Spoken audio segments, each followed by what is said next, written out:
પાકિસ્તાનના નાપાક ઇરાદા ક્યારેય સફળ નહીં થાય.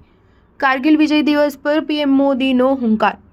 25મા કારગિલ વિજય દિવસના અવસરે વડાપ્રધાન નરેન્દ્ર મોદીએ આજે કારગિલ યુદ્ધ સ્મારક પર બહાદુર બલિદાનીઓને શ્રદ્ધાંજલિ અર્પણ કરી. જે બાદ પીએમ મોદીએ વોર મેમોરિયલ પહોંચીને જવાનોને સંબોધિત કર્યા.